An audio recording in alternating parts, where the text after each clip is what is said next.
Orasi ilmiah oleh Guru Besar Institut Kesehatan Deliusada Delitua dengan topik Tridimensi Bela Negara. Kepada yang terhormat Bapak Profesor Dr. John Peter Sinaga, Magister Kesehatan, kami persilakan.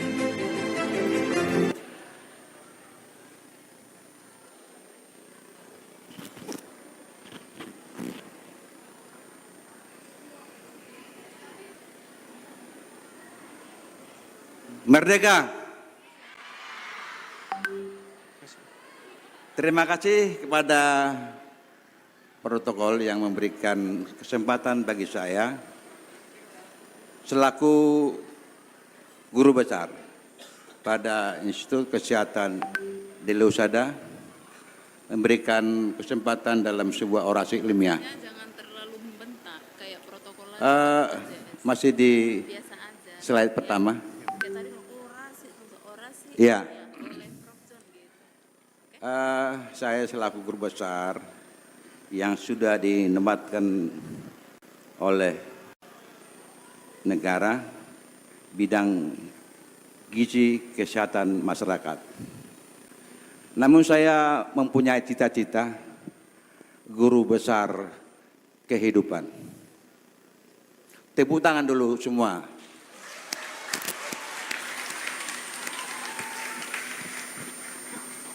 Artinya sebelum saya diteriaki, maka ada baiknya terlebih dahulu tepuk tangan yang meriah. Karena beberapa hal yang kemarin ada di sini Gubernur Sumatera Utara mendatang, Pak Ibjek, yang didebatkan adalah masa depan Indonesia ke depan. Tetapi keluar dari apa yang diacarakan. Mudah-mudahan tidak seperti itu tentang yang kita bicarakan pada siang hari ini. Next.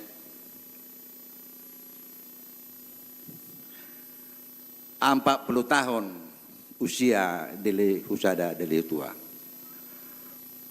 Dies Natalis. Dalam usia 40 tahun, tadi sudah disampaikan oleh Bapak Profesor Saiful Anwar Matondang Wisdi, began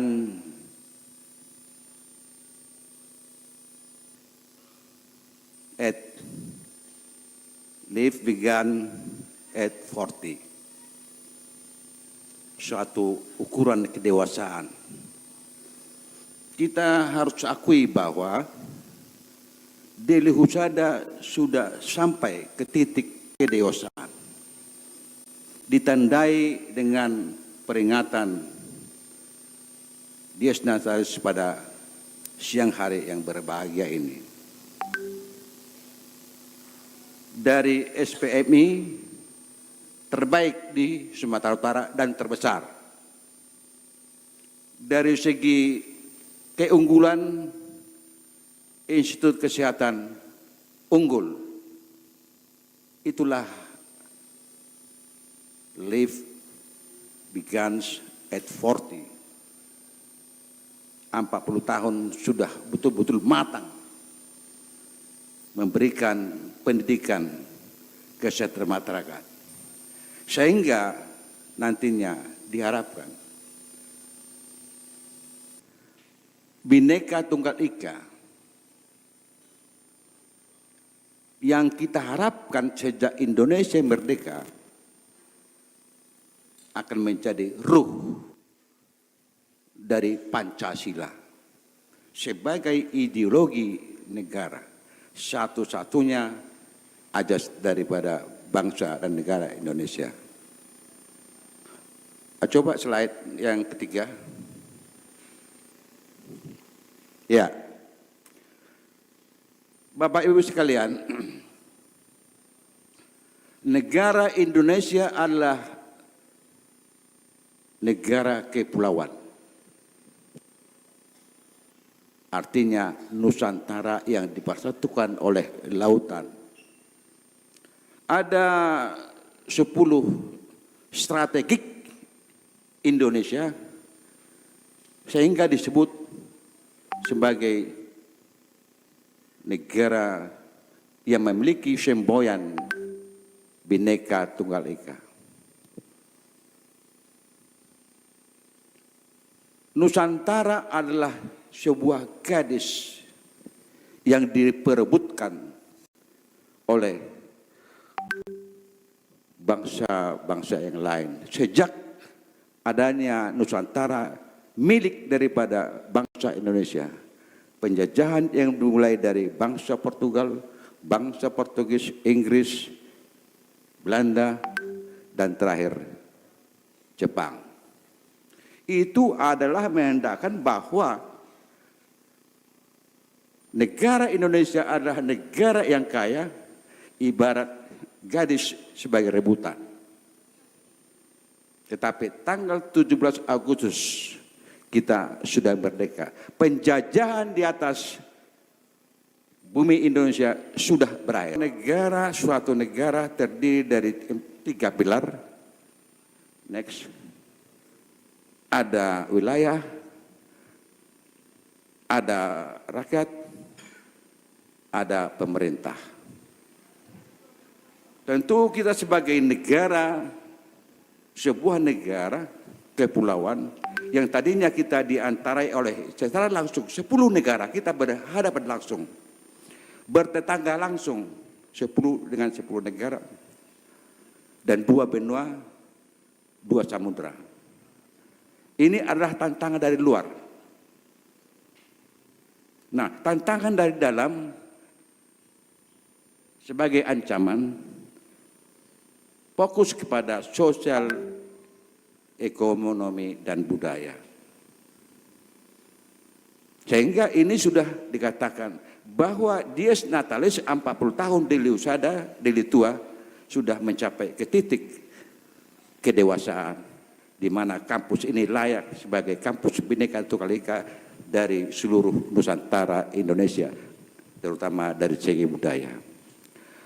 Oleh karena itu, dalam suatu negara apabila melakukan hubungan dengan negara-negara lain disebut hubungan diplomasi.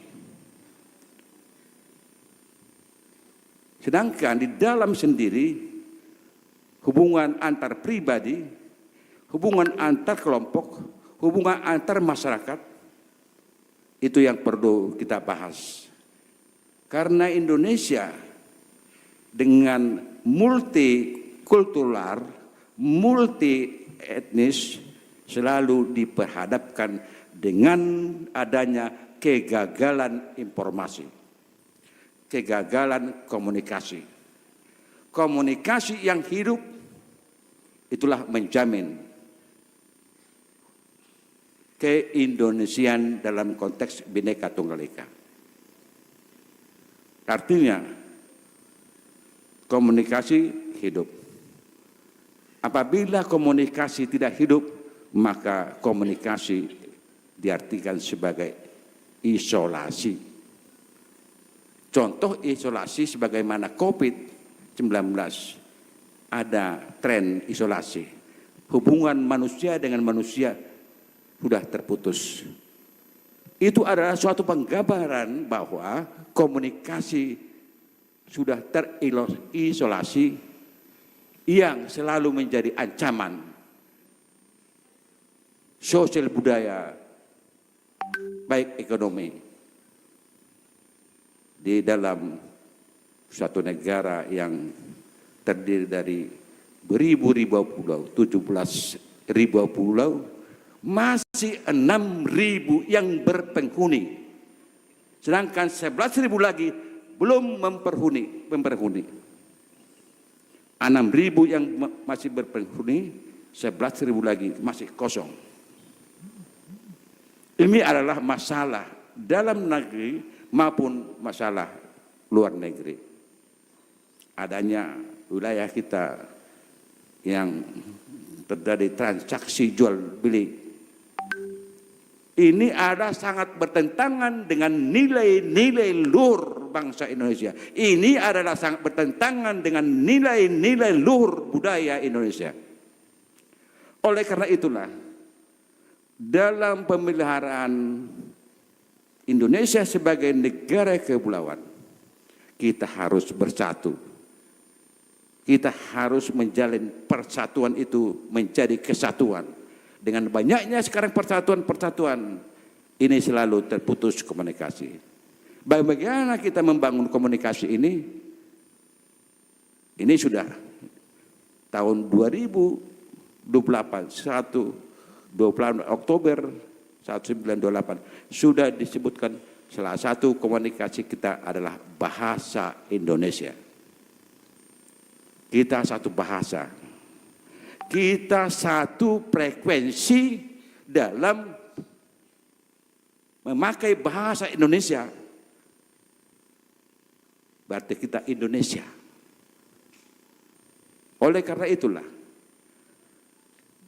dengan sudah diundangkannya Sumpah Pemuda 1928, toh juga masalah falsafah bangsa, masalah Pancasila seolah-olah ditarik kepada kepentingan kelompok, kepada kepentingan pribadi yang bertentangan dengan konsekuensi logis seorang akademisi.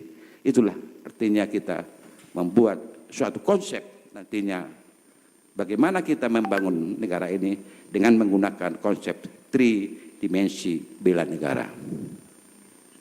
Nah, dalam suatu negara ada ancaman. Next. Ancaman itu apabila ada pergerakan yang mengganggu, apabila ada gerakan atau setiap gerakan yang mengganggu stabilitas kedaulatan negara, kedaulatan rakyat, sistem pemerintahan, itulah ancaman. Rakyat yang berdaulat apabila tidak merasa nyaman, tidak merasa aman, sudah diperhadapkan dengan ancaman. Ancaman itu ada yang datang dari luar, ada yang datang dari dalam. Ancaman yang berasal dari luar adalah politik luar negeri. Ada intervensi, ada teroris, ada perampokan wilayah dan sebagainya. Itu adalah urusan pertahanan negara oleh TNI. Bagaimana mengkawal republik ini supaya utuh dalam konsep persatuan dan kesatuan bangsa. Yang datang dari luar adalah konsep TNI dalam arti pertahanan. Yang kedua, ancaman yang datang dari dalam ini menyangkut keamanan, tanggung jawab daripada kepolisian Polri.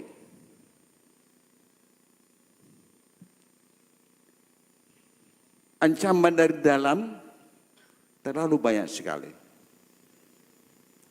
Ancaman dari dalam bisa mengganggu disintegrasi bangsa atau perpecahan bangsa yang timbul akibat konflik-konflik yang berkepanjangan, yang berkelanjutan,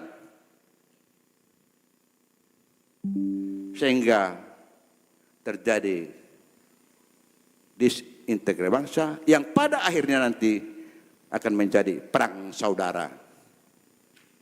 Kalau perang saudara itu bisa dimanajemen seperti yang terjadi di Korea Selatan, aliran demokrasi, Korea Utara, aliran komunis.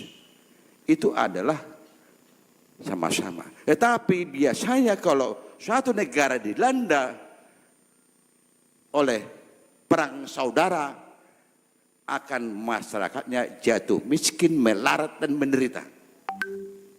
Kita harus bersatu. Kita harus komitmen kepada nilai-nilai luhur bangsa, nilai-nilai luhur budaya kita. Bahwa kita adalah bersaudara, satu gen satu keturunan dalam arti persaudaraan yang harus hidup saling berdampingan. Hidup berdampingan sangat banyak keuntungannya. Dari pengalaman hidup saya sendiri, ya, saya sampai ke usia yang sudah di atas 40 tahun, itu hidup karena berkat berdampingan. Saya akan tidak bisa sebagai seorang guru besar sampai ke tempat ini apabila saya tidak hidup saling berdampingan. Saling hidup berdampingan itu adalah saling menghidupi, saling menolong, saling membantu. Nah, disinilah hidup saling berdampingan itu yang sudah sepakat kita bahwa kita bersaudara, sebangsa, satu gen, ada mal komunikasi. Karena apa? Karena terlalu banyak norma-norma. Ada hukum, ada norma. Hukum itu adalah undang-undang, peraturan, dan yang dilakukan dalam tren-tren pengadilan. Tetapi norma-norma,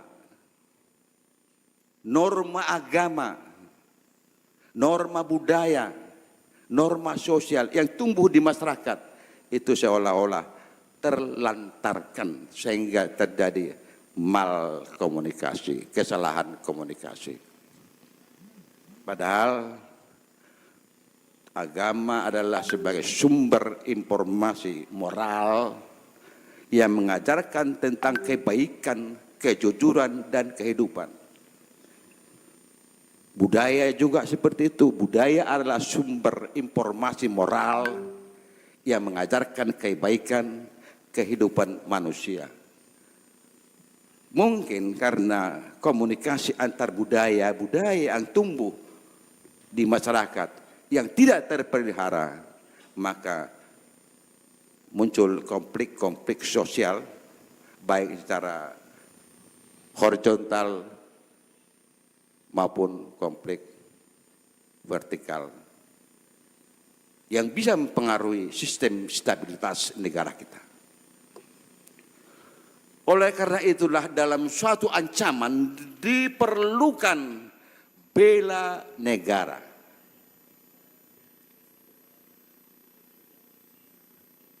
Bela negara adalah suatu bentuk pengabdian dan loyalitas kepada negara. Apakah kita sudah mengabdi? Apakah kita sudah loyal kepada negara, kepada bangsa yang bersaudara, yang hidup berdampingan? Kita harus mensyukuri bahwa kita sudah 78 tahun merdeka. Kita hidup dengan kebahagiaan. Tentu kita harus menjaga negara ini utuh dalam pengertian negara kesatuan Republik Indonesia. Kalau tidak utuh, maka kita akan tetap masyarakat yang selalu diincar-incar oleh bangsa lain sehingga masuk berbagai intervensi. Itu adalah ancaman. Ancaman luar negeri, ancaman dalam negeri. Secara khusus yang mau kita bicarakan dalam konteks tridimensi bela negara adalah masalah disintegrasi bangsa, menyangkut kenyamanan, menyangkut keamanan negara. Sedangkan menyangkut pertahanan negara adalah merupakan domain dari ABRI kita, TNI khususnya. Bapak Ibu sekalian, ancaman itu sudah diperhadapkan dalam suatu proses globalisasi, suatu integrasi internasional yang mempengaruhi bahwa sistem pemerintahan kita seolah-olah tertarik dengan sikap-sikap antroposentris yang berpusat kepada pikiran-pikiran manusia Sehingga tidak jarang kita jumpai bahwa dalam kegiatan antropometris oleh proses integrasi internasional banyak perbudakan manusia. Banyak perdagangan manusia. Bukan hanya manusia, banyak perdagangan narkoba. Menurut survei sederhana yang pernah saya baca, 85% remaja sudah terpapar dengan narkoba.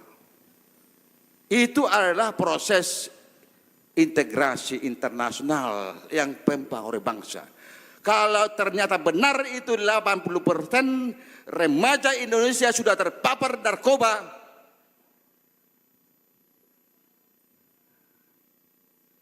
saya pun menggelengkan kepala.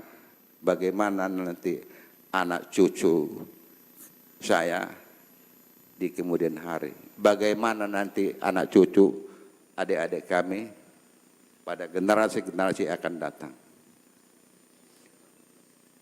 Globalisasi adalah suatu proses integrasi internasional yang sudah berpikir antropocentris.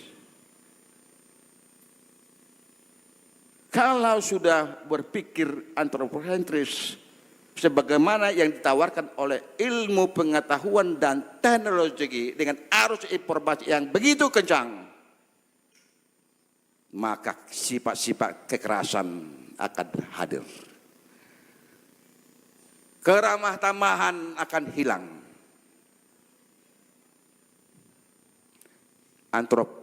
Antropocentris yang perlu akibat iptek, suatu iptek yang menawarkan efisiensi dan efektivitas kerja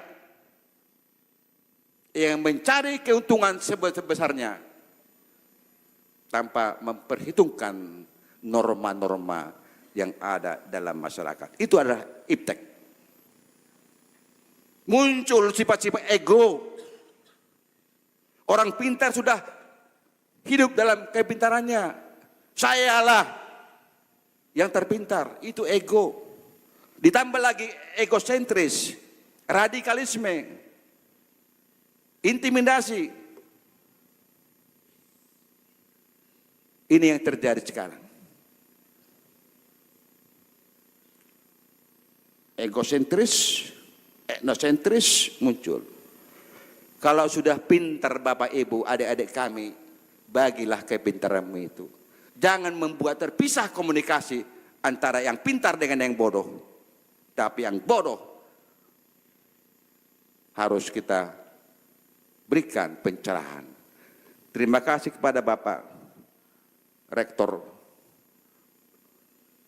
Dr. Andus Johannes Sembiring, MPD, MKes, yang sudah membagi ilmunya kepada saya secara pribadi. Keramah tamahan di kampus Institut Kesehatan Deli Husada itulah membuat saya hidup sampai sekarang. Dalam suatu perusahaan biasa itu, kalau ada sikut-mesikut itu biasa. Itu biasa. Tetapi melalui Pak Rektor ada kelebihan satu.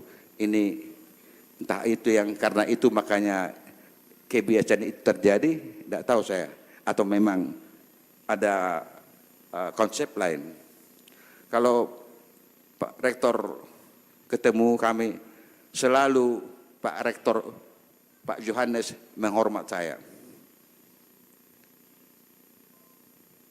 Itu dihargai saya. Kenapa?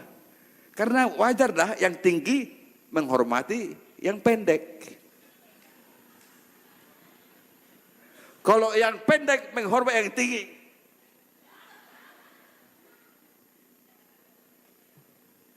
artinya kalau kita sudah ada besar, harus memelihara yang kecil. Itu adalah fenotip yang tampak, yang muncul di permukaan.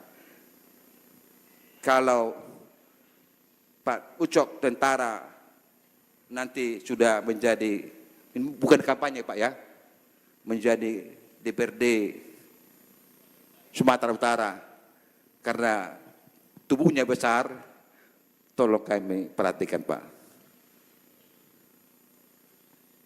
Itu adalah suatu fenomena yang harus dikembangkan. Jangan yang kecil terbalik, menusuk orang yang besar. Duri itu namanya. Nah itulah gejala-gejala antropocentris yang bertentangan dengan ciri masyarakat hospitalisme. Hospital itu adalah suatu keramah tamahan untuk bertamu, untuk komunikasi. Ya. Jadi antropocentris itu akan kita tanamkan melalui hospitalisme. Keramah tamahan. Keramah tamahan itulah yang kita kembangkan melalui adanya komunikasi bangsa karakter humanis. Humanis secara filsafat adalah kebahagiaan. Pengertian humanis adalah kebahagiaan. Sehingga kita harus menampakkan bahwa kita memberikan karakter humanis kepada orang lain. Supaya orang lain juga bahagia, kita juga bahagia. Karakter humanis adalah suatu mental. Mental yang diartikan dalam satu sikap, perilaku, dan tindakan. Itulah yang mau kita tanamkan, membangun komunikasi bangsa dengan karakter humanis, keramah tamahan. Maka muncul nanti, tidak sampai 5 menit, 3 menit lagi. Sebab ada di sini Pak, panggilan sehari-hari lah Pak Ijek ya Pak. Ya mudah-mudahan nanti sampai ke Senayan Pak, perhatikan kami yang kecil-kecil ini.